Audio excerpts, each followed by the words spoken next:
I'm Mckenna Sanchez, and I would like to invite you all to think about a word I'm sure we're all pretty much familiar with in the world of today's #MeToo movements and Time's Up. Feminism. Usually, the word evokes one of two mental images. The first is angry, bra-burning, skin-headed women screaming about their loathing for the patriarchy and men in general. The second, which I personally hold as my definition, is equal paychecks, more women in politics and STEM fields, quality education for all genders, and so much more. But for 1 second, I would like you to forget about this concept you have in your brain. Let's start with defining feminism. What is it, and why is it so important in today's society? To understand this, let's first take a step back and go into the history of the word itself, to understand how its meaning has become so complex.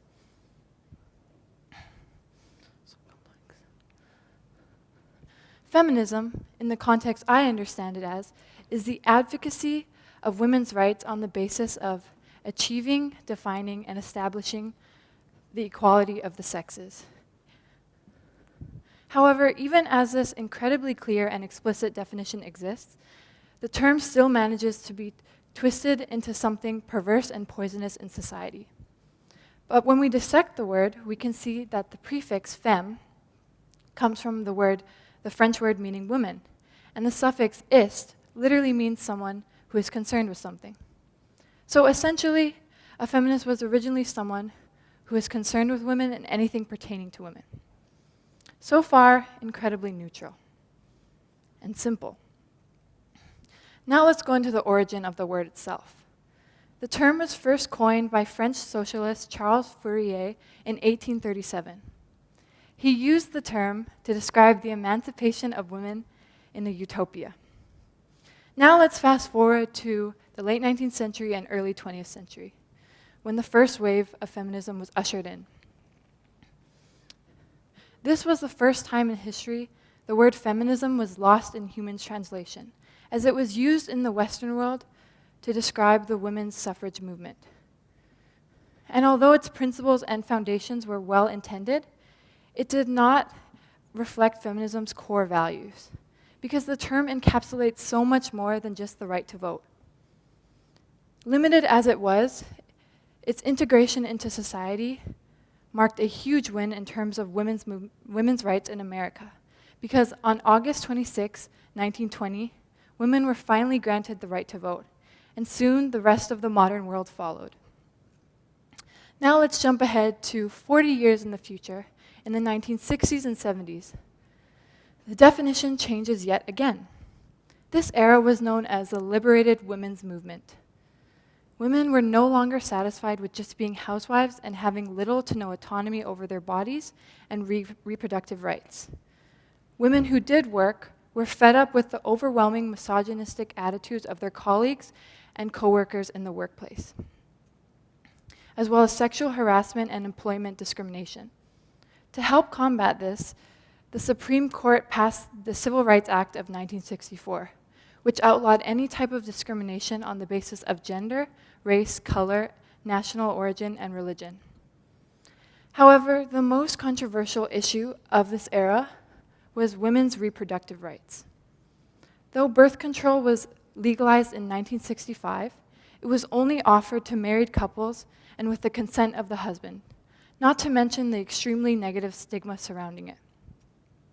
But after numerous protests and outrage from the American public, the Supreme Court legalized birth control for all women, regardless of marital status, in 1972. This was yet just another small step towards equality. However, this is not the most remembered milestone in this era. The largest and most controversial ruling of this era was the nationwide legalization of abortion. In Roe v. Wade of 1973, the Supreme Court ruled that a woman could abort a baby without the father's permission. Though many people did not agree with this ruling, it did symbolize to both women and men that a woman's body was no one's but her own. Many feminists saw this ruling as a significant event in history.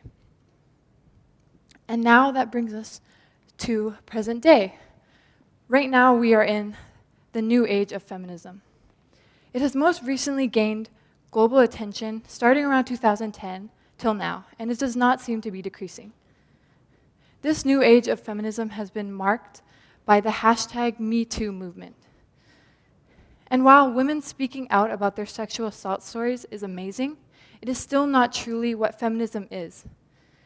If it were, then men and boys who spoke out about their sexual assault stories would be given the same amount of empathy and attention in the media, instead of being told to be a man.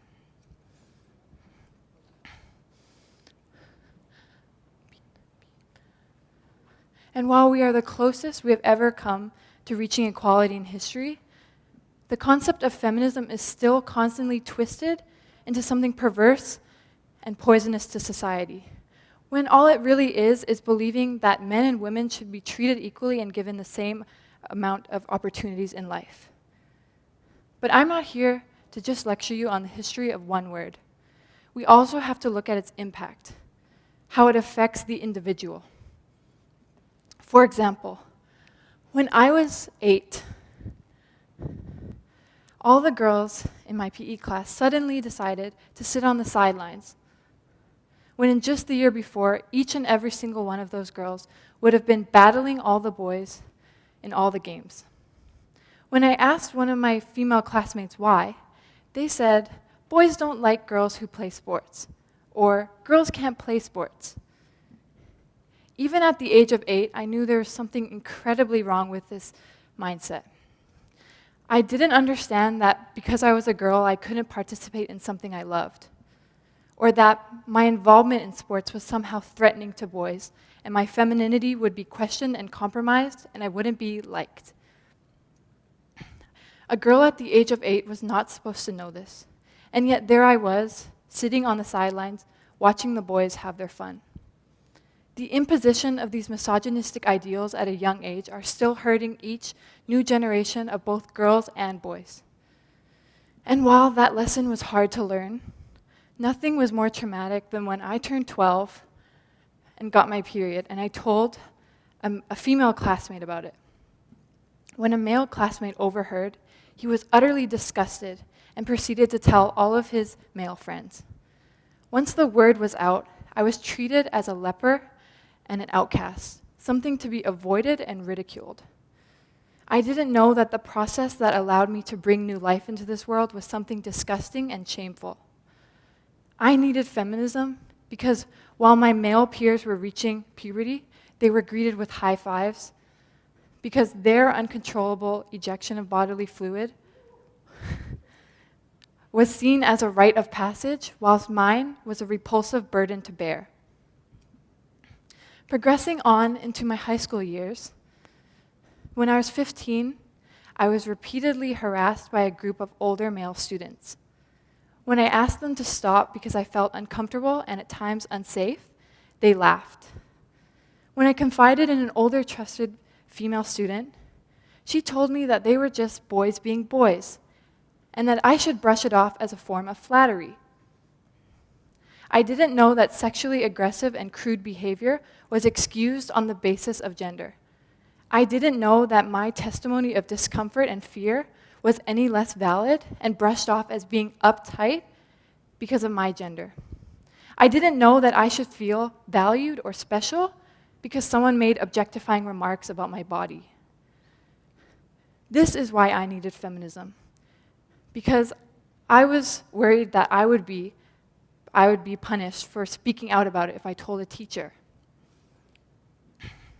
But now that I'm 18, when I see the instances of casual sexism in the classroom and the nonchalant rape jokes among friends, I speak up, only to be greeted with, "Hey, stop being such a feminazi."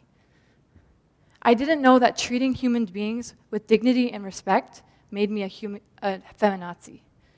I still need feminism because there are still 8-year-old girls who are told they cannot play sports or shouldn't play sports. Because there are still 12-year-old girls who are told, who believe that their bodies are filthy for a process that allows new life. because there is still a 15-year-old girl out there who is questioning whether or not she deserved the degrading remarks and the inappropriate touching. I stand for a feminism that believes not that women are above men, but that women should be treated and given the same opportunities in life as men. But of course, as in every movement, religion, institution, I cannot account for those bad apples that you see in the media.